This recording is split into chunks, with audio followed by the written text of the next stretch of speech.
അസ്സലാമു അലൈക്കും വറഹ്മത്തുള്ളാഹി വബറകാതുഹു. ബിസ്മില്ലാ അൽഹംദുലില്ലാഹി റബ്ബിൽ ആലമീൻ വൽ ആഖിബത്തു ലിൽ മുത്തഖീന വലാ ഉദ്വാന ഇല്ലാ അലൽ ളാലിമീൻ വസല്ലല്ലാഹു അലാ നബീന മുഹമ്മദിൻ വഅലാ ആലിഹി വസഹ്ബിഹി അജ്മഈൻ വമൻ തബിഅഹും ബിഇഹ്സാനിൻ ഇലാ യൗമിദ്ദീൻ അമ്മാ ബഅദ്. ഏറെ സ്നേഹാദരനരായ സത്യവിശ്വാസികളെ, വിശ്വാസിനികളെ, ഖുർആൻ പ്രഭാഷകനായിക്കൊണ്ട് രംഗത്ത് വന്ന വ്യക്തിയാണ്.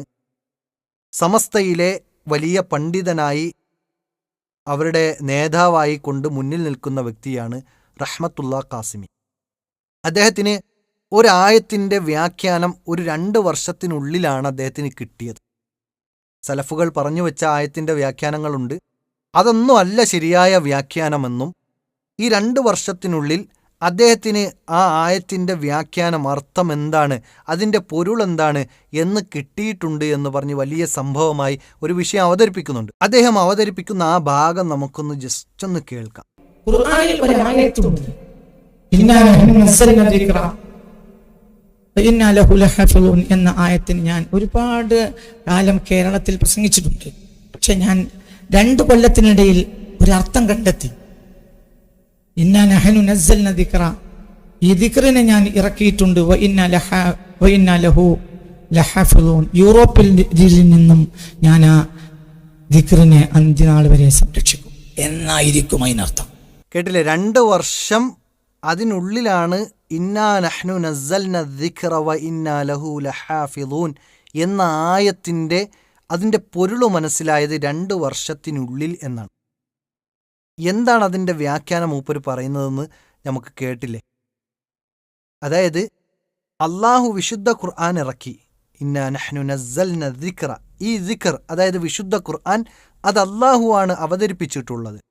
വഇന്നാ ലഹു ലഹാഫിളൂൻ, അതിനെ നാം സംരക്ഷിക്കുക തന്നെ ചെയ്യും. അതായത് വിശുദ്ധ ഖുർആനിനെ ലോകാവസാനം വരെ അള്ളാഹു കാത്തു സംരക്ഷിക്കും എന്ന ആ ആയത്തിനെ വിശദീകരിക്കുന്നത് യൂറോപ്പിൽ നിന്ന് സംരക്ഷിക്കും.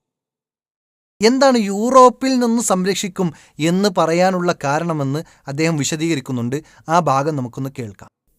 ലോകത്ത് വന്ന എല്ലാ സ്പിരിച്വൽ വേദഗ്രന്ഥങ്ങളെയും നശിപ്പിച്ചത് യൂറോപ്പ് മാത്രമാണ്. യൂറോപ്പ് മാത്രം, യൂറോപ്പ് എന്നല്ല, യൂറോപ്പ്. ഒന്നാമത്തെ കാരണം, യൂറോപ്പിൽ നിന്ന് സംരക്ഷിക്കുമെന്ന് പറയാൻ കാരണം, ലോകത്തിൽ വന്ന എല്ലാ സ്പിരിച്വൽ വേദഗ്രന്ഥങ്ങളെയും നശിപ്പിച്ചത് യൂറോപ്പ് മാത്രമാണ് എന്നതാണ് അതിന് കാരണം. എന്നാൽ നമുക്കൊന്ന് കാലങ്ങൾ എടുത്തു നോക്കാം. മുൻഗാമികൾ, മുൻ വേദഗ്രന്ഥങ്ങൾ, അതൊക്കെ ഒന്ന് എടുത്തു നോക്കുമ്പോൾ ആരാണ് ഈ വേദഗ്രന്ഥങ്ങളിലേക്ക് നാശത്തിന് കാരണമായത്? ജൂത ക്രിസ്ത്യാനികളാണ്. അവർ അവരുടെ സ്വന്തം കൈകളാൽ വിശുദ്ധ ഗ്രന്ഥങ്ങളെ അതിൽ കടത്തിക്കൂട്ടി, അതിൽ പുതിയ ആശയങ്ങൾ ഉൾപ്പെടുത്തി. വിശുദ്ധ ഖുർആൻ അത് കൃത്യമായി നമുക്ക് പഠിപ്പിച്ചു നൽകുന്നുണ്ട്. അവരെ നാശത്തിലാണ്, അവർ നശിക്കട്ടെ എന്ന് പറഞ്ഞ് അവരെ ശപിച്ചുകൊണ്ടുള്ള പ്രാർത്ഥനകൾ, അള്ളാഹു സുബ്ഹാനഹു വ തആല അവരെ ശപിച്ചിരിക്കുന്നു എന്ന് പറയുന്ന വചനങ്ങൾ വിശുദ്ധ ഖുർആനിൽ കാണാൻ സാധിക്കും. ഫവൈലുൻ ലില്ലദീന യക്തുബൂനൽ കിതാബ ബിഐദീഹിം, സ്വന്തം കൈകളാൽ കിതാബ്, ഗ്രന്ഥം, ഇത് വേദഗ്രന്ഥമാണ് എന്ന് പറഞ്ഞ് എഴുതി അത് ആളുകൾക്ക് മുമ്പിൽ അവതരിപ്പിക്കുന്നു. സുമ്മ യഖൂലൂന ഹാദാ മിൻ ഇൻദില്ലാഹ്, ഇത് അള്ളാഹുവിൽ നിന്ന് അവതരിച്ചതാണ് എന്ന് പറഞ്ഞുകൊണ്ട്, വേദഗ്രന്ഥങ്ങളെന്ന് പറഞ്ഞുകൊണ്ട് ആളുകൾക്ക് മുമ്പിൽ കൊടുക്കുന്നു. എന്നിട്ടോ എന്തിനാണത്?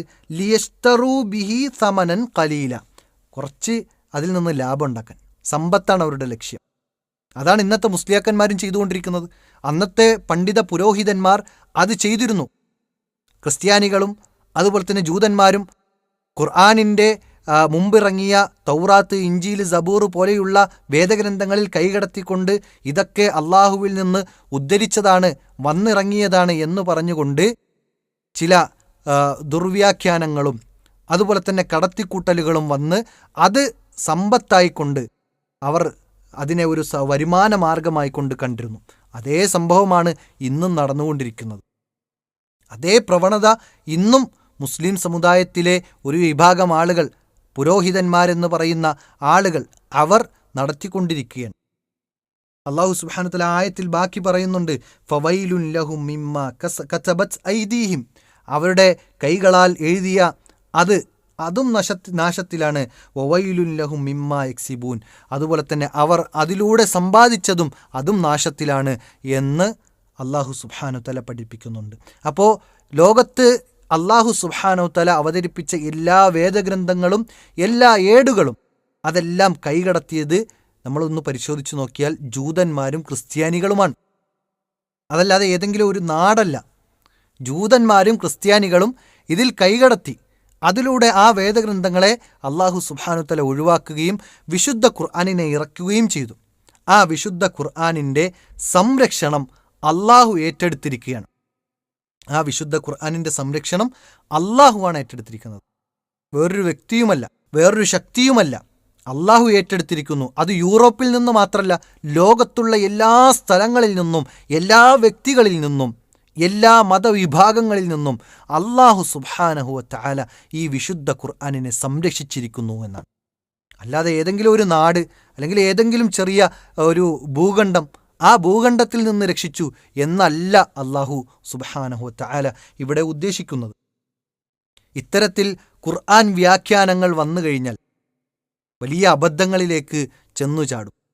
ഓരോരുത്തർക്കും തോന്നുന്ന രൂപത്തിലുള്ള ഒരു അർത്ഥം വയ്ക്കാനാണ് ഓരോരുത്തർ പരിശ്രമിക്കുന്നത് എങ്കിൽ, പ്രവാചകനും സ്വഹാബത്തും മനസ്സിലാക്കാത്ത മാർഗത്തിലാണ് ഒരു മനുഷ്യൻ വിശുദ്ധ ഖുർആനിനെ മനസ്സിലാക്കാൻ പരിശ്രമിക്കുന്നത് എങ്കിൽ അവൻ വഴിപിഴച്ചുപോയി എന്നാണ് മനസ്സിലാക്കേണ്ടത്. അപ്പോൾ യൂറോപ്പിനോട് എന്തോ ഒരു ദേഷ്യമുണ്ട്, അല്ലെങ്കിൽ യൂറോപ്പിലെ ആൾക്കാർ മൂപ്പരെ അംഗീകരിച്ചിട്ടില്ല എന്നതാണോ എന്നത് സംശയിക്കേണ്ടതുണ്ട്. എന്തായാലും അള്ളാഹു സുബ്ഹാനഹു തആല ഈ ആയത്തിലൂടെ വിശദീകരിച്ചത്, അള്ളാഹു സുബ്ഹാനഹു തആല ഈ ആയത്തിലൂടെ പഠിപ്പിച്ചത് ഇന്നാ നഹ്നു നസ്സൽന ദിക്റ വ ഇന്നാ ലഹു ലഹാഫിളൂൻ, അള്ളാഹു സംരക്ഷിക്കുമെന്നാണ്. ലോകാവസാനം വരെ എല്ലാ സ്ഥലങ്ങളിൽ നിന്നും അള്ളാഹു സംരക്ഷിക്കും. ഒരു പ്രത്യേക ഒരു ഏരിയയിൽ നിന്ന് സംരക്ഷിക്കും എന്ന് ഈ ആയത്തിന് അർത്ഥമില്ല. അങ്ങനെ ഒരു മുഫസ്സിറും പറഞ്ഞതായിക്കൊണ്ട് കാണാൻ സാധിക്കുകയില്ല. അതുകൊണ്ട് തന്നെ ഇത്തരം ആയത്തിനെ ദുർവ്യാഖ്യാനിക്കുക എന്നത് ഒഴിവാക്കിക്കൊണ്ട് ആയത്തിന് സലഫുകൾ മുൻഗാമികൾ എന്താണോ നമുക്ക് പഠിപ്പിച്ചു നൽകിയത് ആ ഒരു അർത്ഥം മനസ്സിലാക്കി സ്വഹാബത്ത് മനസ്സിലാക്കിയ മാർഗത്തിൽ നിലകൊണ്ടാൽ നമുക്ക് ഇൻഷാ അല്ലാഹ് സ്വർഗത്തിൽ മുന്നേറാൻ സാധിക്കും, പരലോകത്ത് വിജയിക്കാൻ സാധിക്കും. അതല്ല, ആയത്തിനെ ശരിയായ അർത്ഥത്തിൽ നിന്ന് തെറ്റിച്ചാൽ അള്ളാഹുവിൽ നിന്ന് ശിക്ഷ ലഭിക്കും എന്നതുകൂടി മനസ്സിലാക്കുക. അള്ളാഹു സുബ്ഹാനഹു വതആല കാര്യങ്ങൾ മനസ്സിലാക്കി പ്രവർത്തിക്കാൻ തൗഫീഖ് നൽകി അനുഗ്രഹിക്കുമാറാകട്ടെ. അസ്സലാമു അലൈക്കും വറഹ്മത്തുള്ളാഹി വബറകാതുഹു.